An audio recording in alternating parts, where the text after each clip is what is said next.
انا نحن نزلنا الذکر وانا لہ لحافظون، ہم ہی ہیں جو اس قرآن مجید کو، اس ذکر کو اتارنے والے ہیں اور ہم ہی اس کی حفاظت کرنے والے ہیں۔ یہ کون ہے؟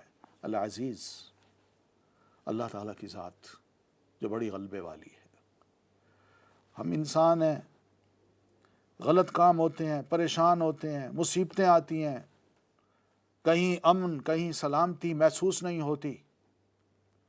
یہ اس کی بڑی مہربانی ہے، اس نے رحم کیا ہمارے حالات پہ کہ ہمارے درمیان جو دشمنیاں تھیں ان کو محبتوں میں بدل دیا، ہمارے درمیان جو رشتے تھے ان کو تقدس کا درجہ دیا۔ ہم انسان کس راہ پہ چلیں، کون سی راہ اپنائیں، اس نے صحیح راہ دکھا دی، یہ اس کی خاص رحمت ہے۔ یہ اسی غالب عزیز اور رحیم ذات کی طرف سے یہ قرآن مجید اتارا گیا ہے، یہ مذاق نہیں ہے۔ تنزیل العزیز الرحیم۔ اور پھر اتارنے کا بھی کوئی مقصد ہے، یہ نہیں کہ بس اس کو ہم نے اتار دیا، اللہ کے رسول صلی اللہ علیہ وسلم اس کو لے کے گوشہ نشین ہو کے آپ بس اس کی تلاوت کریں اور ثواب کماتے جائیں۔ بھائی اس کا ایک مقصد ہے، اور مقصد یہ ہے کہ لِتُنذِرَ قَوْمًا، تاکہ آپ کچھ لوگوں کو یا انسانوں کو ڈرائیں، وارن کریں، خبردار کر دیں کہ زندگی کے دو رخ ہیں، ایک بھلائی کا اور ایک برائی کا۔ رب کو بندے سے بھلائی پسند ہے، برائی پسند نہیں ہے۔ قرآن مجید اس لیے آیا کہ لوگوں کو بھلائی کی راہ دکھائے اور برائی سے پرے کرے۔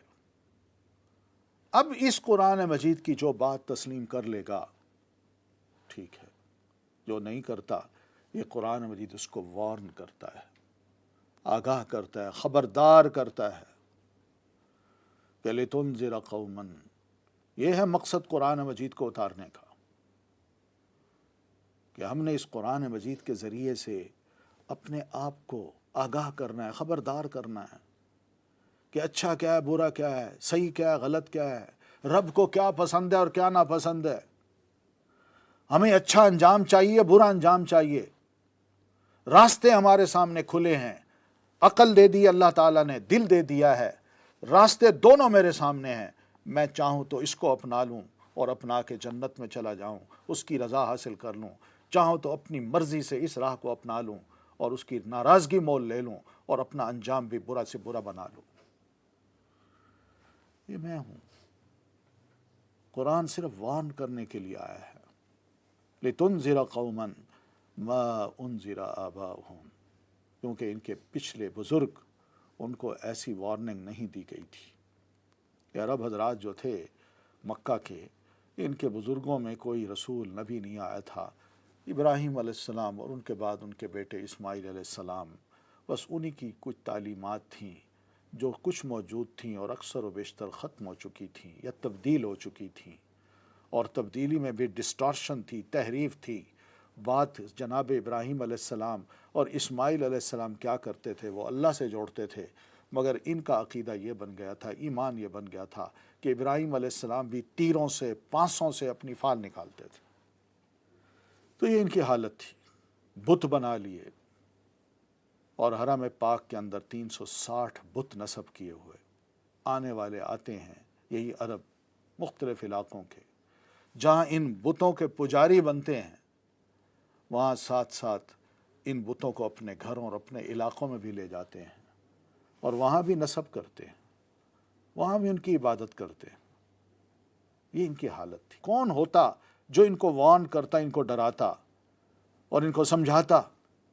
اللہ تعالیٰ نے مہربانی یہی کی کہ پیارے رسول صلی اللہ علیہ وسلم کو انہی کے اندر سے اٹھایا، انہی کے اندر سے، یعنی عبداللہ ابن عبد المطلب جو قریش ہیں، جو ہاشمی ہیں، انہی کے اندر سے پیارے رسول صلی اللہ علیہ وسلم کو پیدا کیا، اور پھر اس کے بعد آپ کو رسالت کا تاج پہنا کے انہی کے اندر مبعوث کر دیا کہ اللہ کے رسول آپ انہی کو انہی کی زبان میں سمجھائیں، ان کو آگاہ کریں۔ وجہ یہ ہے کہ ان کے آباء و اجداد کبھی اس قسم کی تعلیم کو حاصل نہیں کر سکے تھے، اور صرف اور صرف اتارنے کا بھلا یہ ہو سکتا ہے لعلہم یہتدون، شاید کہ وہ اس کو مان کے صحیح راہ پا لیں، کل کو اللہ کے حضور یہ نہ کہہ سکیں کہ اللہ ہمیں تو کوئی آگاہ کرنے والا تھا نہیں۔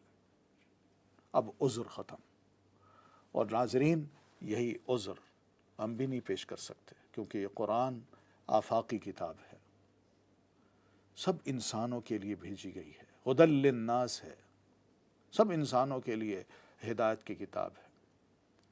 ہم بھی کل رب کے حضور عذر نہیں پیش کر سکتے کہ اللہ کوئی کتاب ہی نہیں تھی کہ جس کو ہم پڑھ سکتے، جو ہمیں وارن کرتی، جو ہمیں آگاہ کرتی کہ بھلے لوگوں اچھے عمل کرو گے تو جنت میں جاؤ گے، اللہ خوش ہو جائے گا، اور برے کرو گے تو اللہ ناراض ہوگا، سزا دے گا۔ ناظرین ہم بھی کوئی عذر نہیں کر سکتے، قرآن ایک حجت ہے اللہ کی طرف سے، اگر اس کو مان لیں تو یہ قرآن ہمارے لیے بھی کل رب کے حضور کہہ سکتا ہے کہ اللہ یہ مجھے ماننے والا تھا، جاننے والا تھا، میرے مطابق اپنی زندگی کو گزارنے والا تھا، اور اگر اس کے خلاف چلتے ہیں تو یہی قرآن کل کو ہمارے خلاف ایک حجت بھی بن سکتا ہے۔ اللہ میں تو موجود تھا مگر اس نے کبھی مجھے پڑھا نہیں، کبھی سمجھا نہیں، کبھی جانا نہیں، کبھی میرے مطابق عمل کرنے کی کوشش ہی نہیں کی، تو یہ قرآن ہمارے خلاف حجت بھی بن سکتا ہے۔ اللہ کا کلام ہے نا، اسے ماننا ہر انسان کا فرض ہے، وہ خالق ہے، اور نہیں مانیں گے تو ناظرین آپ فرماتے ہیں القرآن حجت لک او علیک، مان لو تو قرآن تمہارے ساتھ کھڑا ہوگا کل قیامت کو، شفاعت کرے گا، اور نہیں مانتے تو قرآن تمہارے خلاف کھڑا ہو جائے گا اور مخالفت کرے گا، اور اس کی مخالفت لے ڈوبے گی۔ ناظرین محترم، ہم اپنی گفتگو کو یہیں پر ختم کرتے ہیں، انشاءاللہ باقی گفتگو آئندہ مجلس میں آپ سے ہوگی، اس وقت تک کے لیے اجازت۔ السلام علیکم ورحمۃ اللہ وبرکاتہ۔